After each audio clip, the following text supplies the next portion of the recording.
Tuhan sedang mencari umat Tuhan di GSJA Ambengan yang ketika mendengar pesan ini, selamatkan yang hilang, berapapun harganya, taburlah danamu, taburlah dayamu, taburlah doamu, taburlah talenta-talentamu. Jangan tunggu-tunggu, jangan tunda-tunda. Penundaan adalah dosa. Penundaan itu dosa. Saya masih 5 menit. Ada jam di belakang ya saudara. Saya bertobat kurang lebih 25 tahun lalu. Diinjili oleh mantan preman. Preman ini bertobat di lembaga pemasyarakatan. Dari situ saya mengerti bahwa Roh Kudus bekerja bukan cuma di gereja. Roh Kudus juga kerja di lembaga pemasyarakatan. Jadi Anda yang kalau Roh Kudus kerja di gereja Anda belum mau, mungkin Anda mau Roh Kudus kerja di lapas. Maksudnya Anda masuk penjara dulu mau. Nah, makanya kalau Tuhan kerja di sini buka hati. Jangan tunggu di lapas. Walaupun di lapas Roh Kudus bisa kerja. Tapi kan ngapain?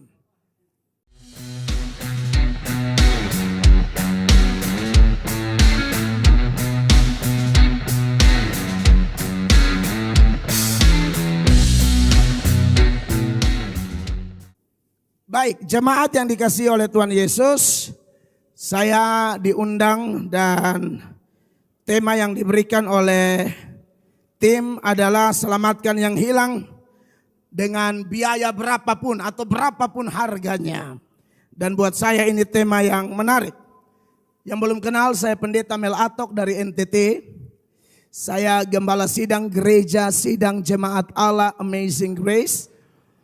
Gereja itu di Kota Kupang dikenal dengan bengkel orang berdosa. Bagi kami gereja bukan tempat berkumpulnya para malaikat.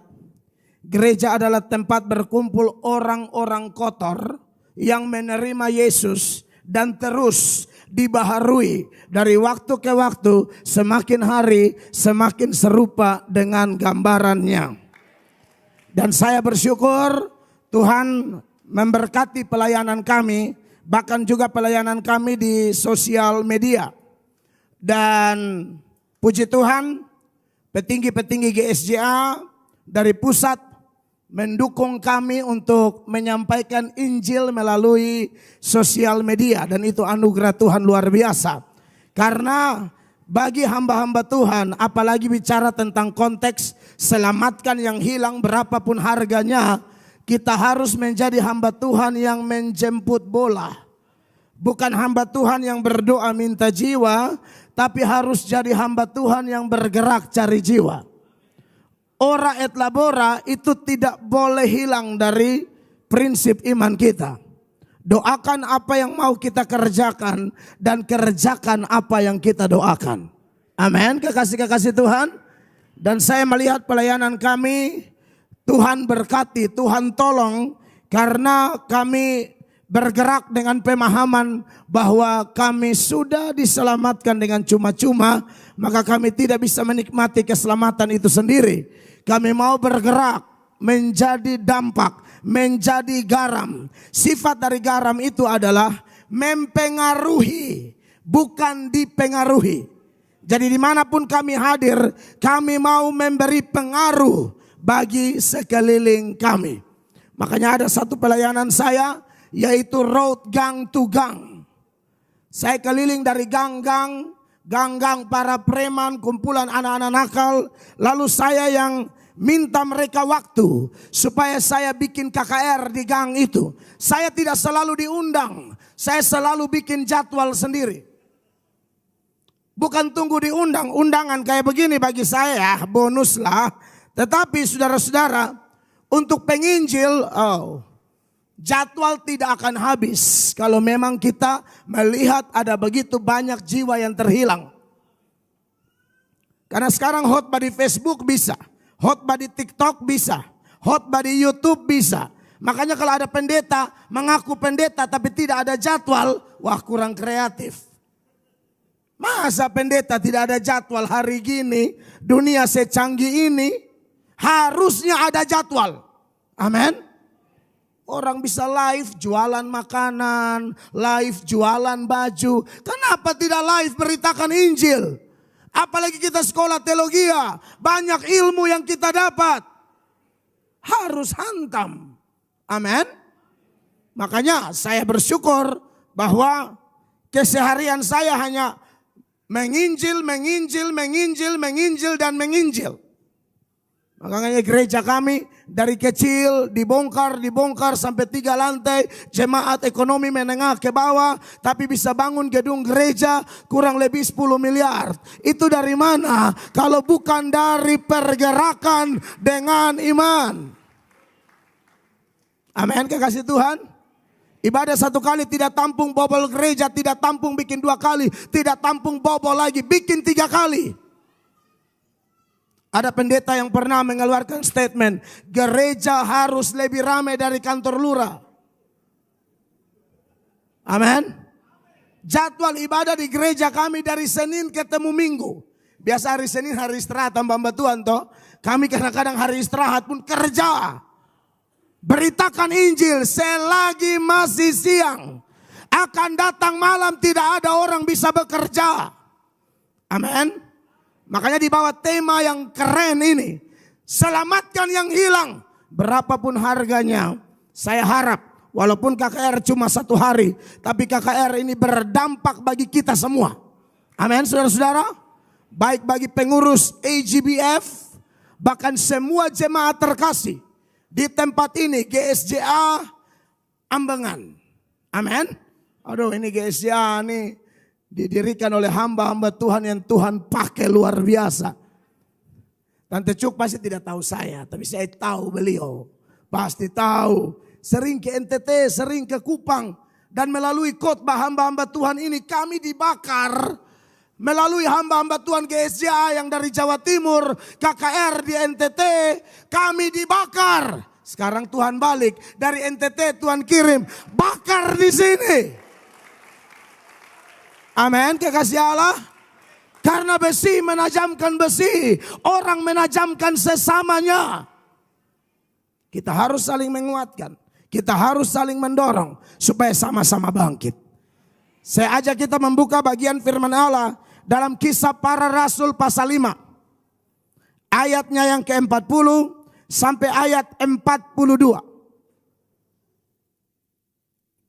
Kisah Rasul pasal 5 ayat 40 sampai ayat 42. Mari kita baca ayat ini bersama-sama dalam hitungan ketiga, 1, 2, dan 3.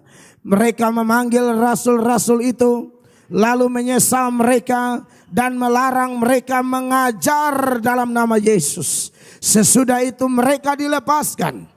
Rasul-rasul itu meninggalkan sidang mahkamah agama dengan gembira karena mereka telah dianggap layak menderita penghinaan oleh karena nama Yesus. 42:23. Dan setiap hari mereka melanjutkan pengajaran mereka di bait Allah dan di rumah-rumah orang dan memberitakan Injil tentang Yesus yang adalah Mesias. Saudara, ini sejarah suci pengalaman rasul-rasul yang karena kepentingan menyelamatkan yang hilang, harga yang mereka bayar sangat mahal. Berkali-kali ditangkap, berkali-kali diadili, berkali-kali disiksa, berkali-kali diancam, berkali-kali ditekan karena urusan memberitakan Injil.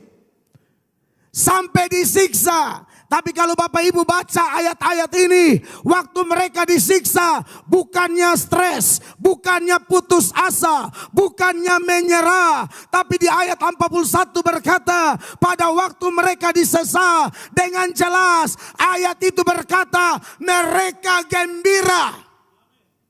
Mereka gembira.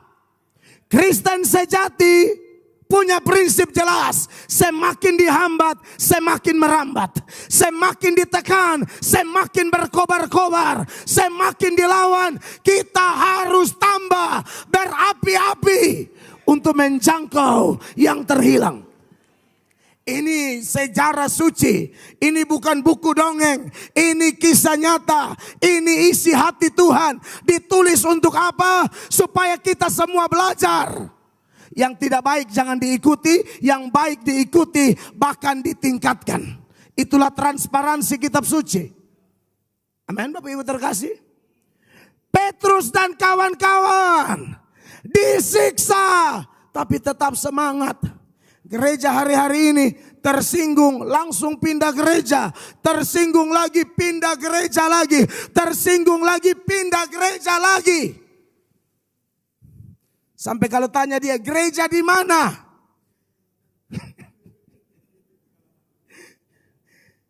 GKKS, Gereja Keliling-Keliling Surabaya. Saudaraku, kita harus menjadi Kristen yang tertanam berakar kuat di dalam kebenaran yang betul-betul murni. Amin, kekasih Tuhan. Ini perlu saya sampaikan. Ini belum level saudara disiksa. Belum level saudara disesal. Belum level saudara dicambuk, ditekan seperti Petrus dan kawan-kawan. Tetapi ayat ini, kebenaran ini menjelaskan kepada kita, hamba-hamba Tuhan ini sangat-sangat luar biasa. Amin, saudara-saudara diberkati Tuhan. Maka sebagai hamba Tuhan Yesus, kita harus percaya, kita harus bersyukur bahwa Tuhan mengizinkan kita mendengarkan kebenaran ini sekali lagi, supaya kita semua semakin dahsyat di dalam Tuhan. Amin. Saudara, memberitakan Injil itu bukan hanya tugas para rohaniwan, bukan hanya tugas para gembala, para pendeta. The Great Commission, amanat agung yang tercatat di Matius 28 ayat 19 dan ayat 20, itu tugas bagi semua orang Kristen. Karena setelah Yesus memberikan amanat agung itu kepada murid-murid, Yesus bilang apa? Ajarkanlah segala sesuatu yang kuajarkan kepadamu, ajarkan kepada mereka. Termaksud apa? Memberitakan Injil. Amin, kekasih Allah. Saya mau tekankan ini bagi kita. Tidak ada orang Kristen yang dapat berkata, saya tidak punya talenta. Omong kosong. Semua Kristen itu punya talenta. Mungkin jumlahnya berbeda. Ada yang 10, ada yang 8, ada yang 7, ada yang 5, ada yang 4, ada yang 3, ada yang 2, ada yang 1. Pokoknya Tuhan mau pada waktu dia datang, dia mendapati talenta-talenta itu sudah berlipat kali ganda. Amin. Dia tidak mau kita seperti perumpamaan dalam Matius 25. Yang 5 talenta Tuhan kembali jadi 10. Yang 2 talenta jadi 4. Tapi yang 1 talenta dia kubur. Lalu kalau saudara periksa dalam Matius pasal 25. Ayatnya yang ke-26. Tuhan bilang apa? Kamu hamba yang malas dan jahat. Saudara yang malas berdoa, malas pelayanan, malas bersaksi, malas menjangkau jiwa, Anda hamba yang jahat. Di ayat 30 berkata, tidak berguna. Amin. Malas, jahat, tidak berguna. Saudara yang diberkati oleh Tuhan Yesus, saya dan saudara harus perhatikan ini. Jangan sampai dia datang, lalu saudara datang menghadap dia, dia tanya, sudah buat apa untuk gereja? Sudah buat apa untuk Ambengan? Sudah buat apa untuk Surabaya? Lalu Anda berkata, saya tidak buat apa-apa. Waduh, jahat, malas, tidak ada guna. Lemparkan dia ke perapian yang menyala-nyala.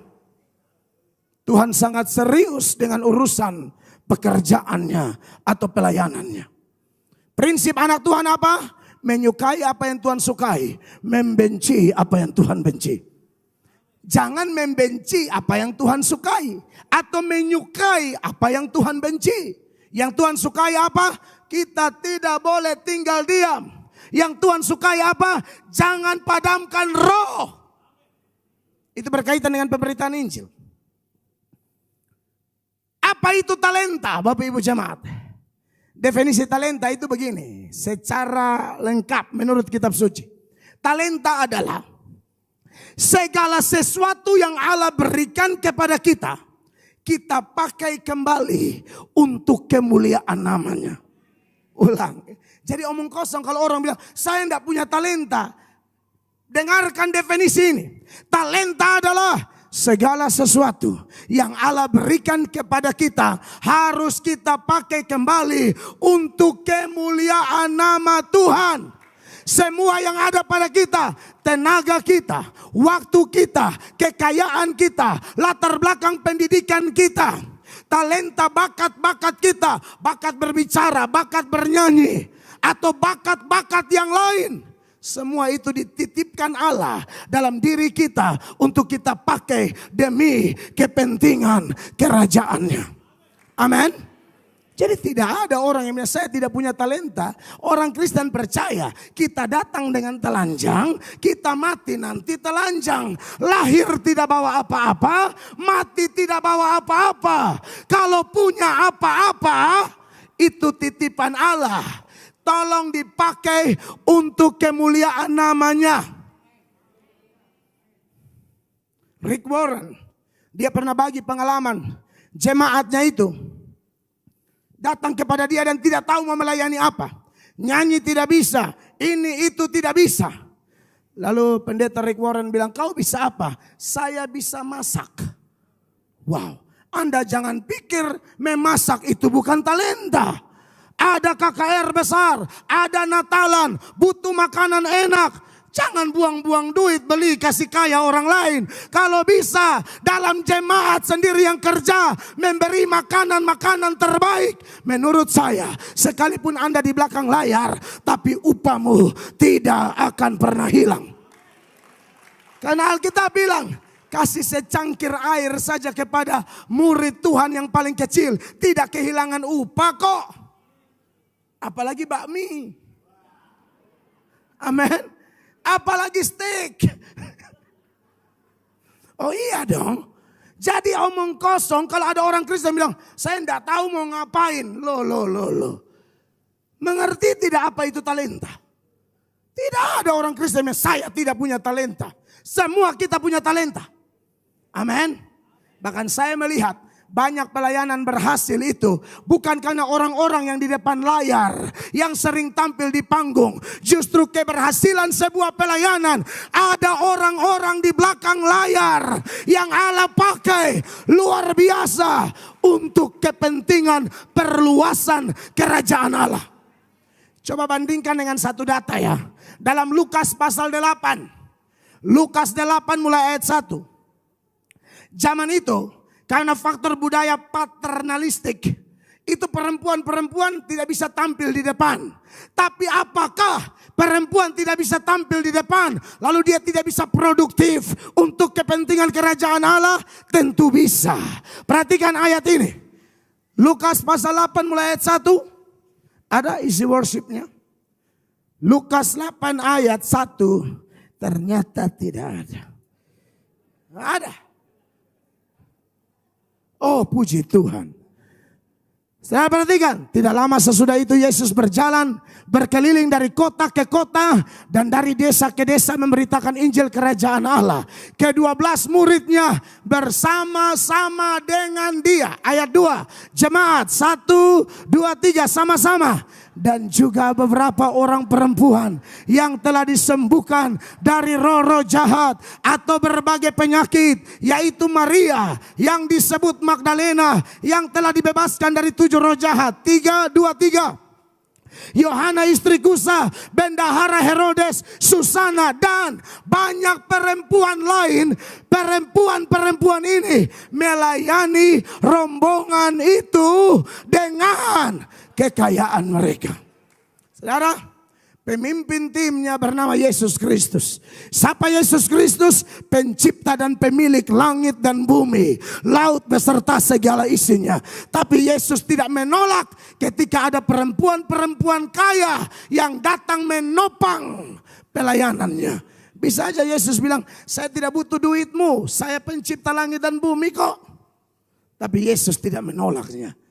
Nah kalau Yesus saja tidak menolak, masa Melatok tolak? Amin. AGBF ini para pengusaha ya. Wow. Saya penasehat FGBMFI, Full Gospel Businessman NTT. Penasehatnya ada dari GSJA saya, ada dari Gemit teman saya Pendeta Yandi Manobe. Lalu dari Katolik juga ada, karena pengusaha itu kan ada Katolik, ada Protestan, ada karismatik. Mereka itu sering bikin dampak pelayanan di desa-desa. Kalau kita pelayanan di desa-desa yang terpencil, bagaimana cara memanggil massa? Mereka buat kembang api. Kasih bunyi kembang api petasan, orang kampung semua keluar pikir sudah kiamat. Itu hanya metode untuk menarik massa. Pas massa udah kumpul, sound system diputar, puji-pujian diangkat, khotbah disampaikan, altar call disampaikan, penuaian terjadi. Amin. Jadi saudara-saudara, Tuhan sangat serius dengan urusan pemberitaan Injil. Ada satu kota dalam Hakim-Hakim 5 yang main ayat Hakim-Hakim 5 ayat 23. Ini kota namanya kota Meros. Satu kota dikutuk oleh Allah. Gara-gara apa? Tidak bantu Tuhan. Saudara lihat ayatnya, sudah ada. Hakim-Hakim 5 ayat 23. Kenapa kota Meros dikutuk? Tunjukkan ayatnya. Hakim-Hakim 5 ayat 23. Haleluya. Kutukilah apa? Kota Meros. Firman malaikat Tuhan. Kutukilah habis-habisan penduduknya. Kenapa penduduknya habis-habisan dikutuk? Karena mereka tidak datang membantu Tuhan. Membantu Tuhan sebagai pahlawan. Ada orang di sini yang saudara sudah pernah menangis di jamah Roh Kudus, lalu berkomitmen, aku mau pelayanan, aku mau pelayanan. Tapi saudara panas-panas tai ayam. 1 bulan semangat, 3 bulan semangat, 1 tahun semangat, tiba-tiba drop lagi, hilang dari peredaran. Yeremia 48 ayat 10, itu ayat mengatakan terkutuklah orang yang mengerjakan pekerjaan Tuhan dengan lalai. Ini serius Bapak Ibu.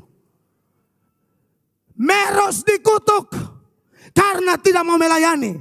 Ada lagi sudah komitmen melayani, hanya menang di komitmen tapi pelaksanaannya nol. Ini ayat bilang apa?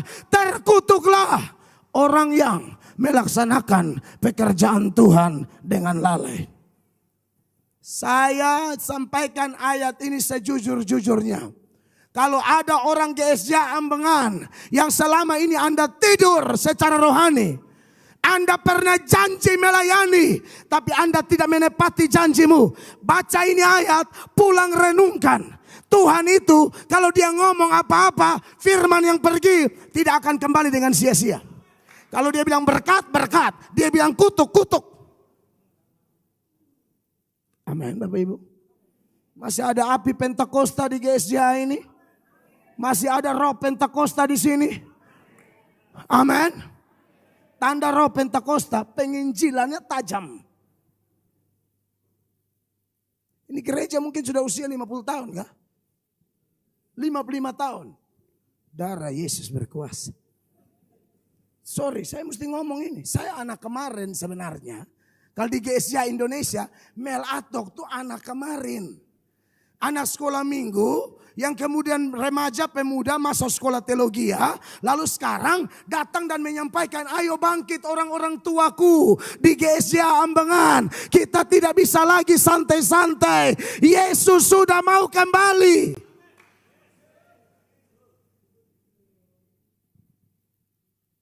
Amin, kekasih Allah. Selamatkan yang hilang berapapun harganya. Walaupun harganya adalah dicambuk, disesah. Tapi ayat nats pembuka tadi bilang mereka melanjutkan pengajaran. Mereka lanjut pelayanan.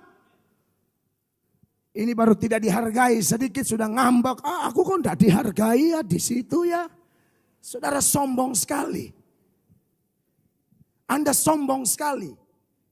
Tuhan Yesus itu pemilik langit dan bumi. Dia berkata apa? Aku datang bukan untuk dilayani, melainkan untuk melayani. Dia ulang-ulang dicaci maki oleh orang-orang jahat di sekitarnya. Lalu Yesus bilang apa? Kalau dunia membenci kamu, ingatlah dunia lebih dahulu membenci aku. Seorang hamba tidak lebih dari tuannya. Kita tidak dipanggil jadi bos. Kita tidak dipanggil jadi tuan atau nyonya. Kita dipanggil jadi hamba. Selamatkan yang hilang, berapapun harganya. Amin. Tapi bagaimana orang-orang ini bisa kok melakukan pelayanan menyelamatkan yang hilang sekalipun harganya sangat mahal? Apa yang menjadi dasar mereka melakukan ini semua? Yang pertama, saudara-saudara, karena mereka sudah menerima Yesus Kristus sebagai Tuhan dan Juru Selamat. Amin. Iman mereka iman yang benar. Bukan cuma iman di mulut atau di otak. Kenapa saya omong begitu? Emang ada jenis iman itu? Ada. Iman cuma di mulut dan di otak. Makanya Yesus datang, dia juga ikut datang. Lalu berkata, Tuhan, Tuhan, aku bernubuat demi namamu, hanya mulutmu. Aku usir setan demi namamu, hanya mulutmu. Aku bikin mujizat demi namamu, hanya mulutmu. Aku jemaat GSJA Ambengan, jangan sampai hanya mulutmu. Amin. Karena ayat itu, nanti pulang baca sendiri deh. Matius 7, 21 sampai 23. Yesus bilang pergi. Enyah kamu sekalian pembuat kejahatan. Aku tidak pernah mengenal engkau. Tuhan tidak berkata, oh iya kamu, dulu aku kenal kamu, sekarang aku tidak kenal. Tidak, itu ayat di ayat 23 bilang, aku tidak pernah kenal kamu. Bukan dulu kenal, sekarang enggak. Tidak pernah kenal kamu. Jangan main-main dengan iman. Waktu Yesus kembali, dia tidak tanya berapa mobilmu, berapa rukomu, anakmu lulusan mana, Petra kah, Singapura kah, atau Amerika. Dia tidak tanya itu. Dia tanya, adakah kudapati iman di bumi? Mau menyelamatkan yang hilang berapapun harganya, pastikan kita terima Yesus sungguh-sungguh. Jangan jadi Kristen KTP. Amin. Jangan bangga karena gereja ini sudah 55 tahun. Jangan. Jangan bangga karena saudara dekat dengan Tante Cuk. Jangan bangga karena saudara kenal ketua BPP. Jangan bangga. Yudas itu bendahara, pengkhianat. Yudas bukan cuma dekat dengan ketua BPP. Dekat dengan Yesus, pengkhianat. Amin. Ini kan cuma undang satu malam toh. Mau main lawak, iman tidak bertumbuh dari lucu-lucu. Iman bertumbuh dari pendengaran. Kalau 2 malam masih bisa, malam pertama main lawak supaya pada senang, supaya malam kedua rame. Tapi ini cuma 1 malam. Ratakan tanah bergelombang. Amin. Oh saya kan sudah beriman bla bla bla. Yesus bilang dalam 1 ladang ada gandum tapi ada lalang. Saudara Kristen gandum atau lalang? Semoga. Itu harapan kita semua. Yesus bilang dalam 1 pohon ada ranting berbuah, ada ranting tidak berbuah. Saudara ranting yang mana? Kita semua berharap kita berbuah. Dan salah satu buahnya adalah menangkan jiwa. Yesus bilang bukan kamu yang memilih aku, tapi aku yang memilih kamu supaya kamu pergi dan menghasilkan buah dan buahmu tetap. Yohanes 15 ayat 16. Yesus bilang waktu aku kembali, aku pisahkan domba sebelah kanan, kambing sebelah kiri. Waktu Yesus kembali, jawab masing-masing, kira-kira kita di sebelah mana? Kalau domba peka dengan suara gembala. Gembala bilang kiri, dia kiri. Gembala bilang kanan, dia kanan. Gembala bilang pergi, dia pergi. Gembala bilang tinggal di hadirat Allah, dia tinggal di hadirat Allah. Pergi menjangkau yang hilang, berapapun harganya, dia pergi. Itu domba. Kalau kambing, kita tarik dia tarik kembali kita. Itu beda kambing. Apalagi bebek. Kalau gembala domba, gembala di depan, domba di belakang, domba peka suara gembala dan dia ikut suara gembala. Kalau bebek, gembala di depan, bebek bubar semua. Tapi saya percaya, jemaat terkasih yang ada di ruangan ini, kita bukan ilalang tapi gandum. Kita bukan ranting yang tidak berbuah, tapi berbuah. Kita bukan kambing-kambing, kita domba. Amin, kekasih Allah. Inilah orang-orang yang pergi menyelamatkan yang hilang berapapun harganya. Yang berikut, tentu kita harus dilengkapi dengan pengertian yang baik, pengetahuan yang baik. Tidak bisa menangkan jiwa tanpa pengetahuan. GSJA sangat kuat teologianya. Kita bukan ngeroh sembarang-sembarang. Saya ini banyak keliling gereja dan kalau ngeroh aneh-aneh saya hantam loh. Oh iya, di Surabaya nih saya banyak datang di sini. Pokoknya jangan saya lihat ngeroh aneh dan tidak alkitabiah, babat saya. Anggap aja undangan terakhir, pusing amat. Aneh-aneh kadang penglihatan kok, masa dari Tuhan kok meleset. Yesus datang 2003. Tunggu-tunggu bukan Yesus yang datang, polisi yang datang. Ini terjadi di NTT. Tunggu Yesus bukan Yesus, polisi. Kalau Yesus bawa ke surga, polisi bawa ke sel. Itu terjadi. Padahal mayoritas Kristen di sana. Makanya saya bertekad harus sekolah teologi, belajar sungguh-sungguh supaya ajar sungguh-sungguh. Karena Alkitab berkata dalam Amsal 19 ayat 2, tanpa pengetahuan kerajinan pun tidak baik. Semangat tapi tanpa dibekali dengan pemahaman yang baik tidak bagus. Petrus dan kawan-kawan kuliah 3,5 tahun dan dosennya adalah dosen di atas segala dosen, Yesus Kristus Tuhan. Amin. Harus punya pemahaman yang bagus. Sekarang ini TikTok, video pendek-pendek penyesat banyak banget di situ. Ada yang bilang perpuluhan sudah tidak boleh lagi. Itu ajaran setan. Dari mana? Siapa yang rubah perpuluhan? Andai kata ini waktu panjang saya beda satu-satu di sini. Ada lagi bilang Yesus bukan Allah. Yesus itu manusia yang diangkat jadi Tuhan. Aduh, dari mana itu teologi ya? Tapi yang ngomong siapa? Doktor teologi. Anda lihatin. Makanya mana mungkin saya mau diam. Saya puji Tuhan, sejauh ini GSJA belum tegur saya. Dan memang saya ada di jalur yang benar. Orang-orang ini kurang ajar terhadap kekristenan. Saya tidak menyerang pribadi. Kau menyesatkan tubuh Kristus. Saya apologet di Indonesia. Saya tidak mungkin tinggal diam.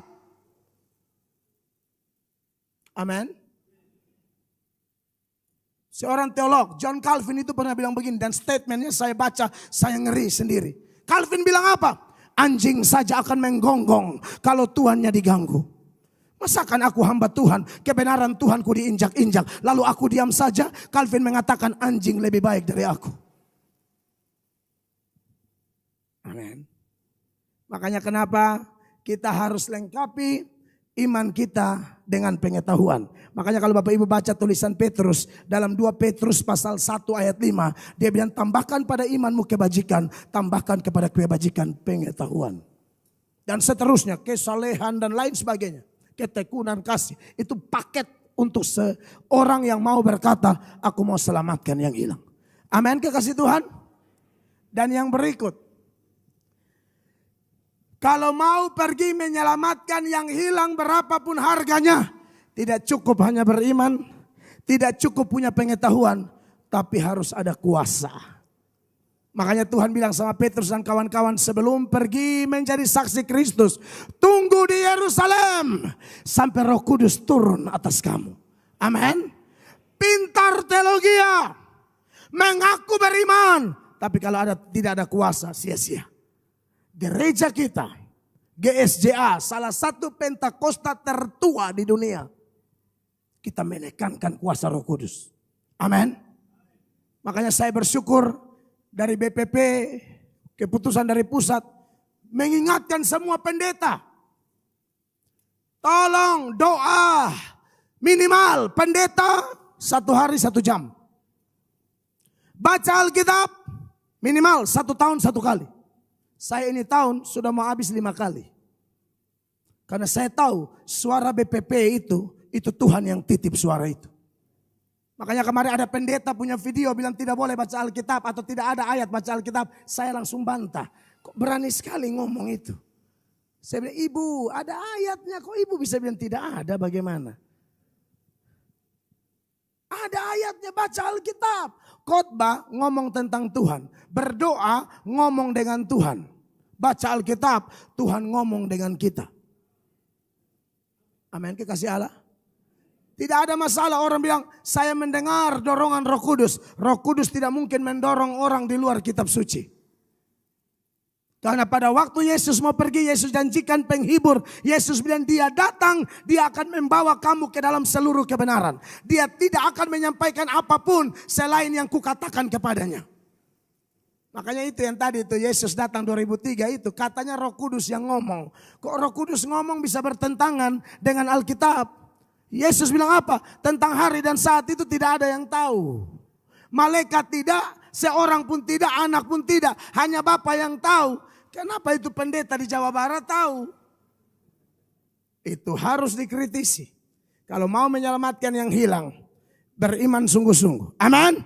Pengetahuan kita harus sungguh-sungguh. Dipenuhi kuasa. Dan tidak bisa tidak, yang keempat, yang terakhir.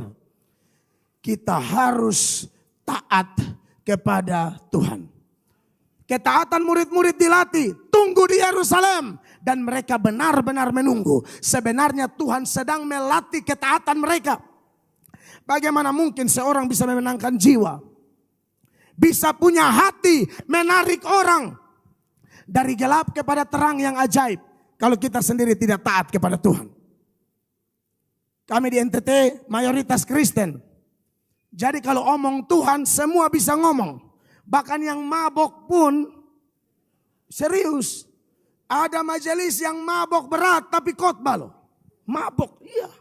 Saking maboknya dia bilang, saudara-saudara, haleluya, NTT. Banyak banget majelis mabok, minum sopi, baru khotbah. Saudara-saudara, haleluya, jangan coba-coba tinggalkan pelayanan. Ingat Yunus, ingat Yunus. Karena lari dari pelayanan, ikan begitu besar Yunus telan. Mabok kan? Lalu jemaat apa dia? Jemaat izin bertanya, aduh tunggu dulu Pak Majelis, baca kembali siapa yang telan siapa. Dia bilang kau diam. Diam. Baca di Alkitab sendiri, ikan begitu besar. Yunus telan. Orang mabok, Anda lihat ini. Sesuka-sukanya copot cerita di Alkitab. Tapi terbolak-balik. Kan Yunus yang ditelan. Tapi pas dia khotbah, Yunus yang telan. Ini terjadi kekasih Allah. Di satu daerah lagi itu mimbarnya kan besar. Di bawah mimbar tuh sopi. Pakai jubah. Lalu mulai khotbah, saudara-saudara, hidup ini kadang-kadang naik, kadang-kadang turun. Waktu turun tuh dia minum. Di mimbar itu ada sopi. Lalu dia bangun, hidup ini kadang-kadang naik, kadang-kadang turun. Pas turun ini minum lagi. Ini bukan sopi yang biasa, ini yang bakar menyala. Itu kalau taruh api kayak bensin dia. Sopinya pakai spiritus kali. Yang ketiga dia bilang hidup ini kadang-kadang naik, kadang-kadang turun. Waktu turun dia minum dan tidak naik-naik lagi. Selesai. Jemaat tunggu-tunggu, di mana Pak Pendeta? Hilang lenyap. Mereka pikir hari pengangkatan, padahal hari penurunan. Bapak Ibu, pintar teologia, pintar khotbah, jago hafal ayat, jago nyanyi, jago lompat-lompat sebagai song leader, hip hop atau apapun. Tapi kalau tidak taat, KKR kayak begini, setan lihat, setan ketawa. Saya pernah baca satu tulisan di mana surgawi kalau nggak salah. Setan dan malaikat nonton orang KKR. Orang lagi menyanyi, waduh, angkat tangan, rentangkan tangan, lancan depan. Tapi setan tertawa sejadi-jadinya. Lalu malaikat bilang sama setan, setan, lu bukannya stres, lihat orang puji-puji Tuhan, kenapa lu ketawa? Setan bilang begini, malaikat, asal lu tahu ya, saya kenal mereka. Mereka ini 2 jam dengan Tuhan Allah, 22 jam dengan setan. Saudara nangkap maksudnya? Dengar khotbah, masuk telinga kanan, keluar telinga kiri. Saudara jangan alasan, aduh saya sudah tua.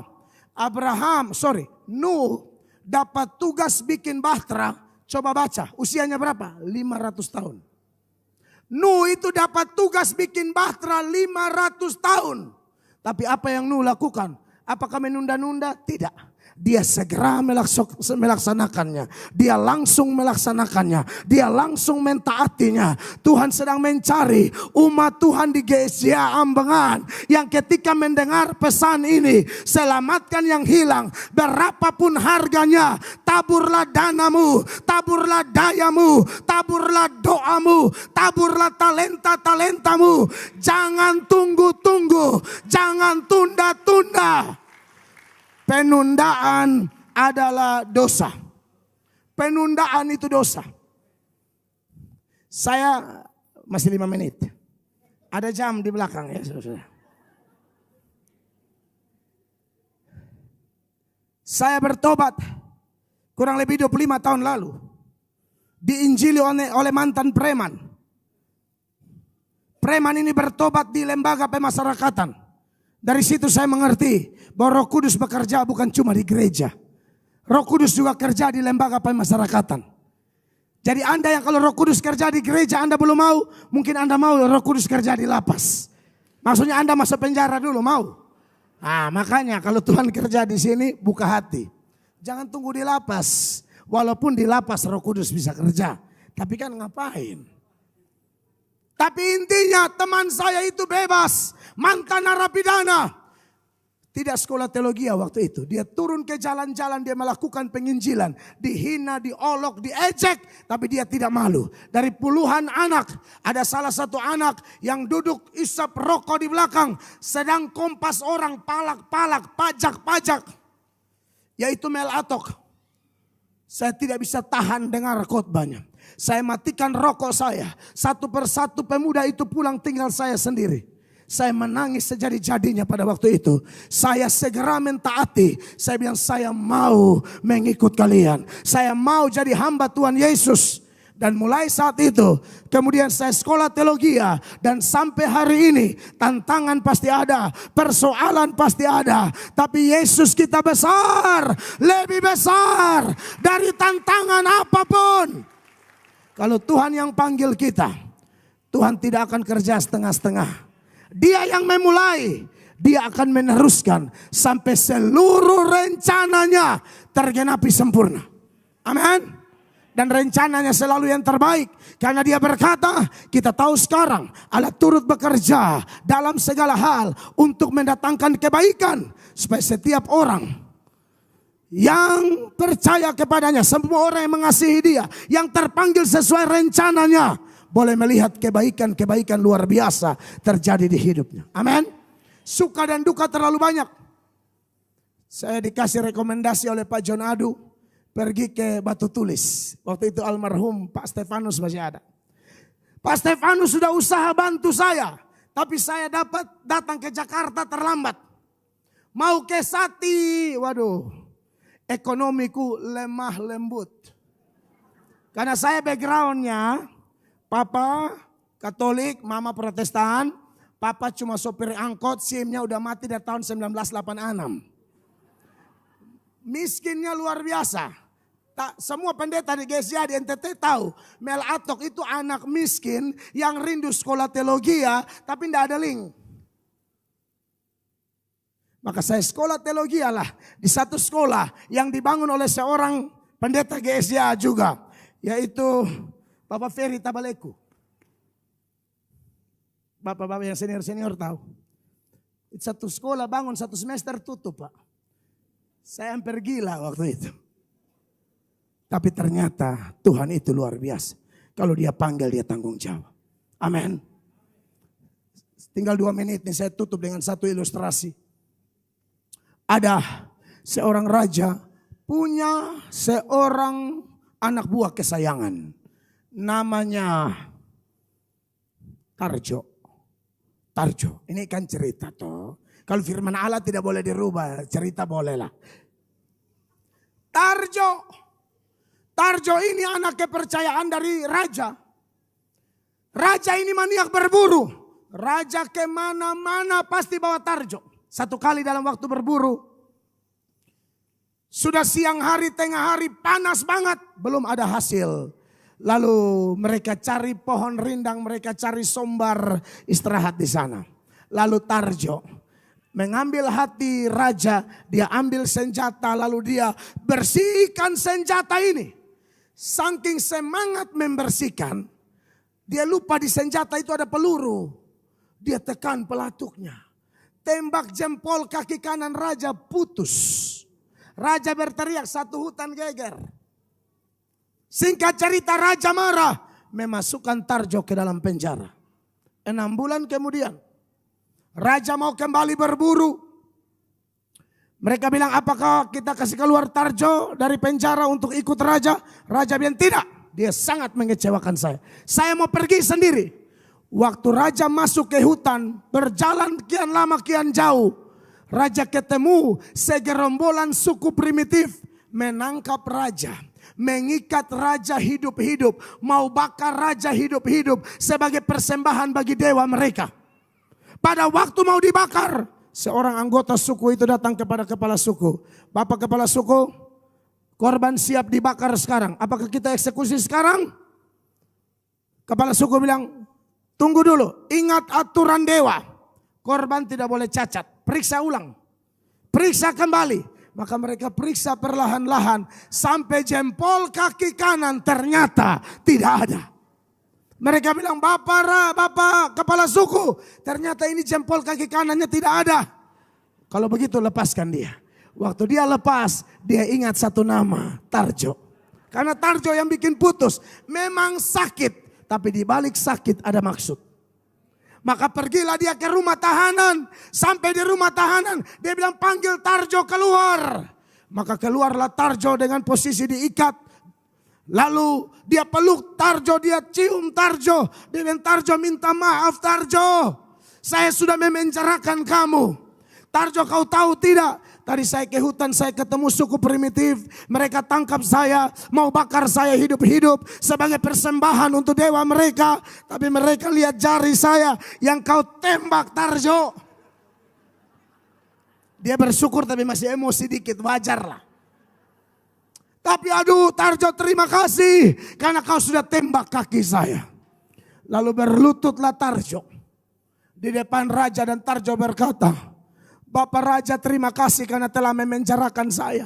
Loh, kau di penjara kok senang? Karena kalau saya tidak dipenjarakan tadi saya ikut.